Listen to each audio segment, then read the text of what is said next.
Messieurs, parlons sport, mais pas que. C'est l'heure de la VAR de glitch. Ah là, on est bien. Alors moi j'aimerais bien savoir pourquoi. J'ai un scoop pour vous. Et je suis fatigué. Vous êtes bien informé. C'est les émotions en fait. C'est... Brésil ou pas, m'en bats les couilles. Je suis fatigué. Allez nous casser les couilles là. Ando, on va Mon préféré ce générique. dire simplement que les histoires d'amour finissent mal. Exactement. Ce n'est pas la première fois qu'on parle de Kylian Mbappé et du PSG. Oui, on parle de cette histoire d'amour-là. Oh là là. Et donc, c'est pas la dernière qu'on fera non plus, hein, certainement. Ah non, ça c'est sûr. Il y a 2 semaines, on évoquait l'annonce du divorce entre le joueur et son club. Cette fois, c'est la fin du mariage qui se passe fort bien mal. Mélodrame, donc vendredi soir à Monaco, pour le choc de la 24e journée de Ligue 1. 0-0 à la mi-temps. Bon, après une mauvaise première période du Bondinois, mais bon, autour des vestiaires, c'est là qu'on entre dans le vif du sujet.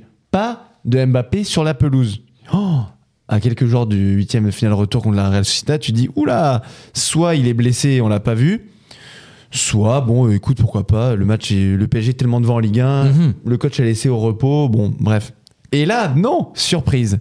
Au lieu de le voir assis sur le banc, les caméras d'Amazon captent un Mbappé en survêt dans les tribunes, tout sourire, en train de saluer les supporters, faire des selfies avec des fans. Il s'assoit à côté de sa maman et en charge de sa communication, Faisal Amari. Au cas où donc on pensait qu'il avait éventuellement donc une gêne musculaire, comme je l'évoquais, ou autre, on a vu à la fin du match Mbappé taper un petit sprint devant les supporters pour bien clarifier à tout le monde que ce n'est pas du tout le cas, qu'il n'y a vraiment rien à voir avec ça. Bref, pour la petite histoire sur Mbappé, le PSG n'a pas fait mieux en deuxième période, le match est fini à 0-0. Mais tous les éléments, avec ce qu'on vient de dire, étaient réunis pour faire une grosse polémique. Le clan Mbappé assure qu'il n'y a aucun souci avec le club ou le coach. Luis Enrique, justement, a déclaré en conf de presse que c'était 100% sa décision de sortir Mbappé à la mi-temps, parce qu'il va bien falloir s'habituer à jouer sans son fameux numéro 7. Mais la question qu'on se pose aujourd'hui et qui fait l'objet de cette VAR de glitch, c'est est-ce que Mbappé va jouer mardi soir ? Déjà, selon la presse, les 2 intéressés entre Mbappé et Enrique se sont expliqués. Le coach aurait dit à Mbappé qu'il comptait sur lui pour les matchs en jeu de cette fin de saison. À voir donc. Et au-delà de ça, l'autre question, c'est mais est-ce que vous pensez, vous les gars, que la saison peut en fait bien se finir avec ce Mbappé-là sur le départ ? Je sais pas, moi, j'y crois pas du tout. Je voulais avoir votre avis là-dessus.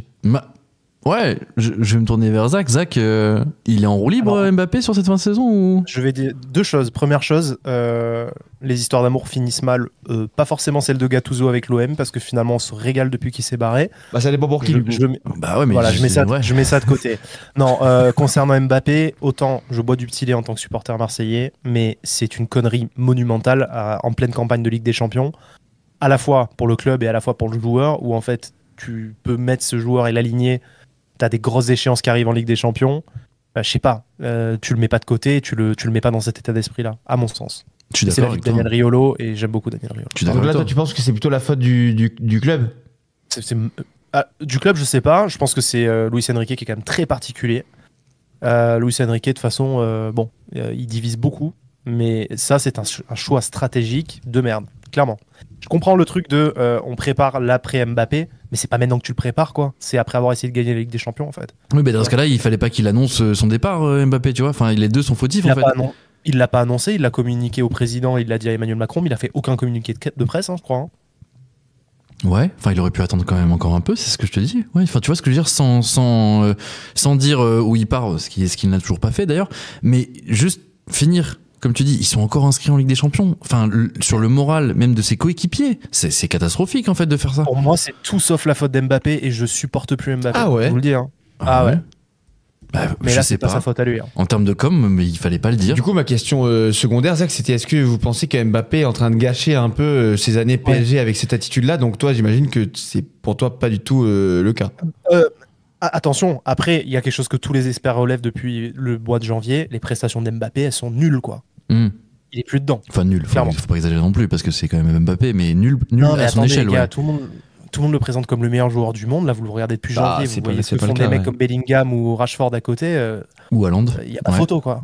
Ou Haaland, quoi. Il faut qu'il se réveille. Et je pense que ça va lui faire du bien d'aller à Madrid. Il va se réveiller, hein. Je vous assure. Ah, je pense, ouais. Et peut-être même qu'on va assister à quelque chose d'assez fou et genre pas dire qu'il a pas le niveau, mais ça se trouve, enfin, il aura une concurrence telle à Madrid que ce sera peut-être pas lui la pièce maîtresse, ce sera peut-être pas lui la grande star, ce sera peut-être pas lui, tu vois, le Ouais, meilleur. j'y crois Et pas c'est- ma perso ça, mais. Ah ouais. Franchement, Moi, j'y pour crois moi, de plus en son attitude qu'il a actuellement, c'est pas pour faire le psy de comptoir, mais c'est une attitude de quelqu'un de très nerveux qui a besoin de se rassurer. Ouais.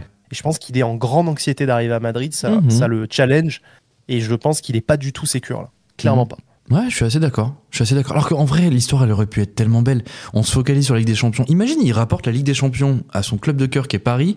Sur sa dernière saison, il soulève le trophée, il dit voilà, je vous offre la Ligue des Champions. Il a vite et je m'en compris vais. qu'avec l'équipe qui est autour, ça sera jamais le cas. Ah, mais quel message t'envoies à ton Quand nouveau même. club aussi? Le Real Madrid, il regarde aussi, hein.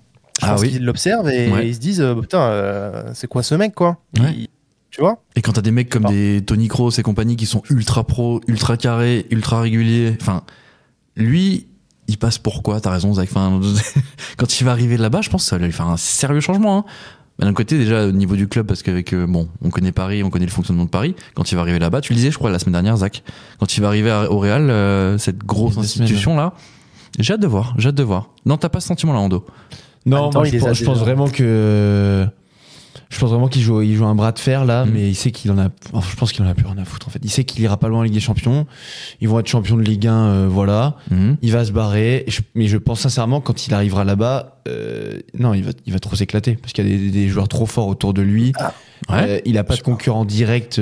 Même s'il joue en neuf, comme là il fait avec Luis Enrique, c'est tout vu. Il y aura Vinicius à côté. Ils vont trouver une formule et ça va être extrêmement fort. Mhm. Tu trouves? Ouais, ok. Bon. Oui. Après, il les a déjà fait plier sur les droits à l'image et tout, donc il a déjà commencé la partie de poker là-bas aussi, hein. Mais Ouais. je me demande, franchement, mon point de vue sur ce mec, je me demande si le plus grand malheur qu'il a eu, c'est de gagner la Coupe du Monde aussitôt, en fait. Mbappé, il gagne la Coupe du Monde, il a 20 ans, il a failli en gagner une deuxième à 22, tu vois ce que je veux dire, Mhm. ou je crois à quelques années 24. près. Et je me demande si c'est pas ça qu'il a. Ouais, à 20 ans, il gagne sa première Coupe du Monde, tu vois, et je me dis, ça lui a peut-être enlevé la dalle, tu vois. Non, Je sais moi pas. j'y crois pas du tout. Non, je pense pas parce que c'est un mec qui vraiment est sur tous les records. C'est le mec qui veut jouer tous les matchs et tout. Après, après c'est juste l'environnement, c'est quand même pas le même. Hein. C'est pas la même somme d'argent. On a hâte de voir en tout cas. Kylian Mbappé attendu au Real. D'ailleurs, on le sait pas en fait. On dit Real à chaque fois, mais si Ouais. on le sait sans le savoir. Mais bon, c'est pas acté encore, c'est pas officiel en tout cas.